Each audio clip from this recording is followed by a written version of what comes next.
Explica o que é um sítio arqueológico. Sítio, sítio vem de situ, lugar. Arqueológico, né? Arqueo, passado, logos, estudo dos lugares do passado. Ou seja, um sítio arqueológico são locais em que comunidades deixaram seus vestígios materiais. Vestígios é esse tipo de coisa aqui.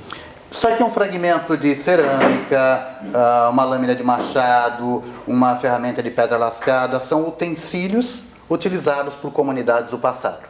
Mas não só isso é vestígio. Nesse olhar, até mesmo as cidades podem ser encaradas como sítios arqueológicos, porque os edifícios, as ruas, os bens materiais todos dispersos nesse espaço urbano são vestígios materiais de uma determinada comunidade, que seja do século XX ou do século XXI, e que no futuro isso tudo vai ser substituído por outro tipo de vestígio material. Basta pegar de novo o Centro Histórico de Jacareí. Eu tenho algumas residências ainda do início do século XX, com platibandas, com determinado tipo de forma, que são testemunhos de comunidades que viveram no início do século XX em Jacareí, que tinha aquele saber fazer, aquele saber construir. Isso é um vestígio material. Então a cidade pode ser encarada perfeitamente como um sítio arqueológico. A gente estava falando um pouquinho antes da entrevista sobre arqueologia preventiva, que é um outro ramo do estudo da arqueologia que você estava explicando aí antes da entrevista. Fala um pouquinho sobre isso e da importância dessa parte da arqueologia preventiva, né? Eu tenho que puxar uma lei, embora eu não quisesse entrar nessa questão, a Lei 3924/61, que configura os sítios arqueológicos no país como patrimônio nacional e proíbe a destruição de sítios arqueológicos. Portanto, quando fala proíbe a destruição, para que eu tenha certeza que eu não esteja destruindo, eu teria que realizar pesquisa prévia. Mas nunca aconteceu isso, essa lei é de 61. E a partir daí, tantas outras leis vêm surgindo, até a Resolução CONAMA 01, que obriga a realização de EIA-RIMA, a realização de estudos de impacto ambiental, e RIMA, relatório de impacto ao meio ambiente, em grandes empreendimentos que possam causar impactos ao meio ambiente. E o EIA-RIMA obriga levantamentos da flora, da fauna, da geologia, do uso e ocupação do solo, tantas áreas, e da arqueologia e do patrimônio cultural. Justamente para que, quando grandes empreendimentos forem ser construídos, não ocorram impactos ao patrimônio arqueológico. Então, a arqueologia preventiva hoje é a grande fatia do mercado, e a maior parte das pesquisas arqueológicas no país estão dentro da arqueologia preventiva. Existem várias empresas no Brasil atuando nessa área, em que todo e qualquer empreendimento que possa causar impactos e que tenha uma determinada metragem são obrigados a realizar o levantamento arqueológico. E esse levantamento arqueológico é feito em conformidade com as fases de licenciamento do empreendimento. A licença prévia, a licença de instalação e a licença de operação. Uma vez identificado o sítio arqueológico, é diferente o conceito de o bem tombado. Um sítio arqueológico, ele não impede a realização de nenhum empreendimento. Muita gente, muito empreendedor, anos atrás, quando falava, tem um sítio arqueológico no teu terreno, muito provavelmente a primeira coisa que o cara ia fazer era meter o trator em cima, porque ele tinha medo de perder a terra, ele tinha medo de não poder construir o seu empreendimento. E não é isso. Basta realizar o trabalho de pesquisa arqueológica, o que seja chamado de resgate arqueológico, e a área está liberada para construção. Porém, tudo mediante autorização do IPHAN, que é o Instituto do Patrimônio Histórico e Artístico Nacional, que é um órgão da União, vinculado ao Ministério da Cultura, responsável por essa fiscalização e normatização do patrimônio arqueológico no país. Se a pessoa quiser construir alguma coisa, primeiro vocês vão lá pesquisar os sítios lá, depois de pesquisado, aí a pessoa vai construir. Exato. É assim que funciona. Não é nem a pessoa, veja bem, não é construir uma casa num terreno, né? É porque o terreno é fruto de um loteamento. Quem é que tinha que ter feito isso antes? É o loteamento. Depois que foi parcelado, foi feito o loteamento, ok, já deveria ter sido feito, entendeu? É no grande empreendimento que é realizado esse estudo de impacto ambiental. Agora, voltando a falar um pouquinho sobre a sua carreira mesmo, especificamente, em qual momento você falou assim que escolher arqueologia foi um tiro no escuro, mas você foi em frente porque era um sonho. Mas em que momento você viu que deu certo e que era esse mesmo o seu caminho e que a sua profissão estava consolidada como um arqueólogo? No momento que eu iniciei a minha carreira, exatamente no momento, eu já comecei a atuar como arqueólogo. Isso foi em 89, eu era estagiário, né, e teve uma pessoa que foi muito importante nessa formação, que é a doutora Margarida Davina Andreata, que foi minha orientadora no mestrado, no doutorado, e que deu um grande impulso, né? Então, em 89, quando eu começo a atuar como estagiário, já começaram a haver possibilidades de estar atuando na área. Foi desde o primeiro momento, não esperava também, como eu te disse, né? Foi, vamos ver o que dá e deu certo. E de lá para cá, nesses 25 anos, o que mais evoluiu na arqueologia que você pode falar e o que menos evoluiu? Eu acho que muita coisa mudou, né? Você pegar a arqueologia lá no começo dos anos 90, o arqueólogo muitas vezes tinha que estar almoçando pão com queijo, dormir em barraca, quilômetros e quilômetros a pé para fazer uma pesquisa arqueológica. Hoje, quando eu falo em arqueologia preventiva, o cara está com um carro traçado, com um hotel, os salários são bem melhores, né? Estagiário na época, você não recebia nada, você tinha muitas vezes que colocar do bolso para praticar estágio. Eu trabalhava a semana toda dando aula para poder pagar o meu próprio estágio, né? E as despesas todas. Então, economicamente mudou muito, as faixas salariais hoje. Hoje falta arqueólogo no mercado. Falta, tem empreendimento parado por falta de arqueólogo, pra você ter ideia. Faltam arqueólogos. Hoje tem empresas de arqueologia. Então, hoje, felizmente, eu gosto muito das ferramentas e sistemas que eu tenho em mãos, né? Eu tenho uma série de geotecnologias, de equipamentos que são utilizados hoje na arqueologia. Coisa que no início dos anos 90, mal e porcamente até informática era uma questão difícil, né? Os contatos, hoje, por exemplo, a gente já está usando drone na arqueologia, né? Então você tem uma série de ferramentas e sistemas que te facilitam e muito o trabalho, né? Drone e aquelas câmeras... Sim, aquelas câmeras que voam. Aqueles robozinhos teimosos que saem voando e vendo a vida dos outros. E você, nesses anos todos, também foi verificando a formação dos arqueólogos. Eu imagino que você trabalha hoje com muitos recém-formados.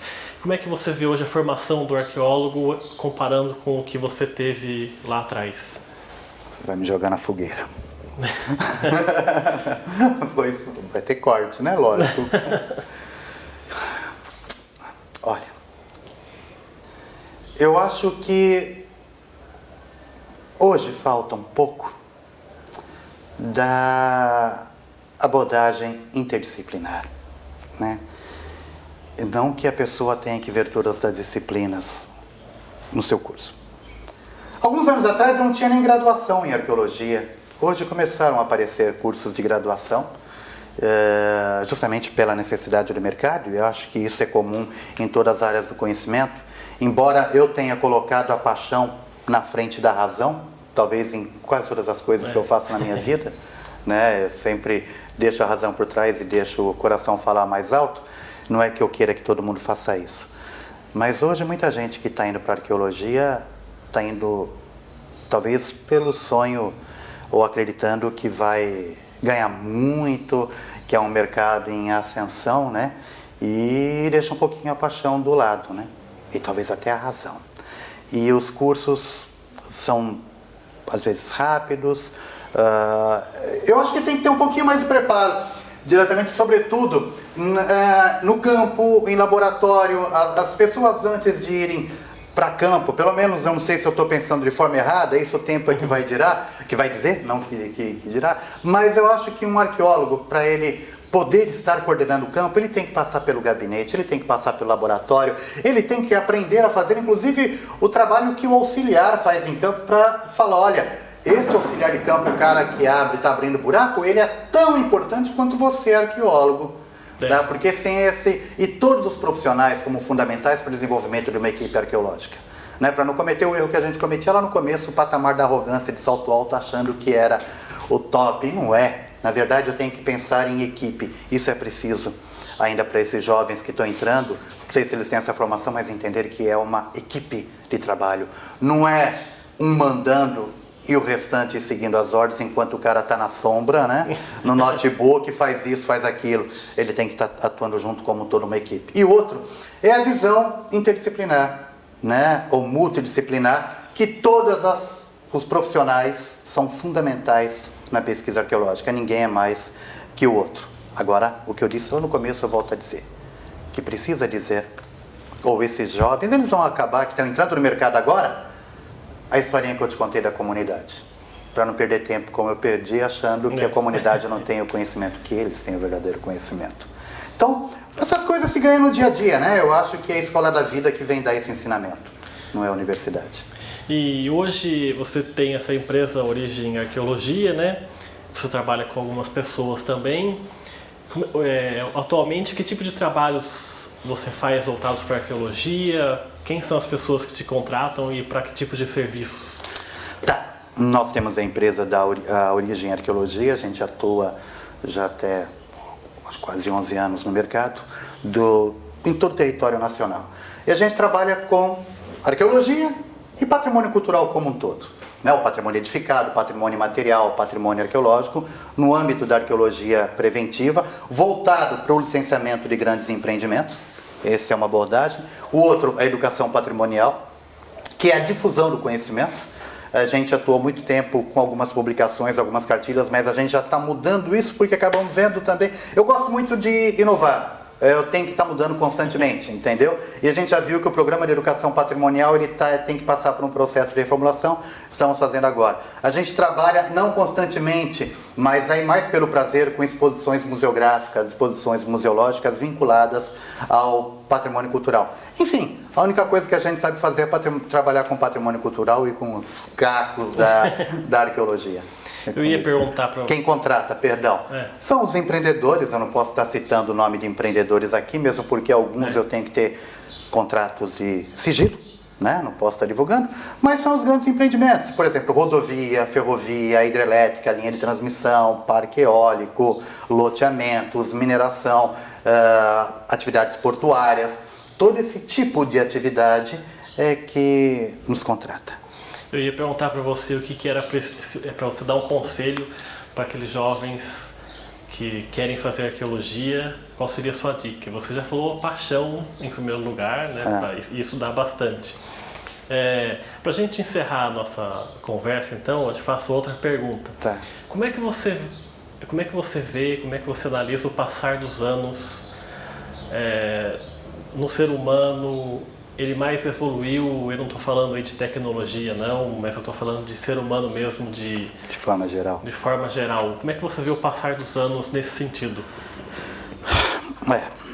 Você, obviamente, não tem sentido mesmo estar falando de tecnologia, porque isso é notório. Mas eu acho que quando criança, se alguém fala para você, não enfia o dedo na tomada e você está engateando, você lá enfia o dedo na tomada, você ganha um choquito, né? Leva um tremendo choque e aí você vai pensar 2 vezes antes de enfiar o dedo nessa tomada. É um processo de aprendizagem. E o ser humano, de forma geral, também atua nos trancos, barrancos e nos choques que a vida dá. Eu acho que todos os problemas da humanidade acontecem e aconteceram há milênios, e sobretudo os grandes conflitos sociais, e não adianta eu vir falar no coração, no bom coração, que os conflitos sempre existiram e sempre existirão, as disputas, e as diferenças muitas vezes fazem isso. Mas eu acho que existe um processo de evolução humana, um processo de consciência, de sensibilidade, as gerações que estão surgindo. Agora, para começar, já tem essa consciência ambiental muito forte. Se eu pensar nos anos 70, se falava no bicho grilo, né? Era o eco verde, o cara que estava com uma mentalidade, que é isso, quando se falava no milagre econômico, tinha que desmatar tudo. Nos anos 70 surgia alguém com a bandeira verde, os caras já eram taxados, esse cara é drogado, esse cara é marginal. Se eu pegar hoje, e se fala hoje que tem que derrubar florestas para dar lugar à modernidade, a questão inverteu, né? Que são os tabados, são aqueles que estão querendo destruir. Isso é um processo de consciência ambiental, né? Não vou nem falar preservacionista, mas de própria sobrevivência da espécie humana. Porque o planeta não faz a menor diferença. Tá? O planeta se recupera constantemente, mas para a espécie humana, já visto o que está acontecendo hoje com os recursos hídricos, né? Então, todo mundo está levando esse choquito, esse choque do começo, falou, eu tenho que começar a economizar água, porque senão eu estou lascado. E isso é um processo, de certa forma, benéfico, porque promove amadurecimento e promove conscientização. Então, e nesse processo de conscientização, acaba promovendo formação de grupos numa causa comum, em prol de uma causa. E aí eu tento dizer para você que essa questão toda faz parte da evolução da consciência humana. E a nossa tendência é essa, está sempre evoluindo em todos os sentidos, física e espiritualmente. Senão não tem sentido estar aqui vivo. Obrigado pela sua entrevista. Eu que agradeço. Parabéns pelo seu trabalho. Viu? Que é isso, parabéns ao teu também. Obrigado, Obrigado. Ricardo. Agradeço a vocês todos pela oportunidade. Obrigado. Obrigado. O programa Gente em Destaque fica por aqui. A gente volta numa próxima oportunidade. Até lá.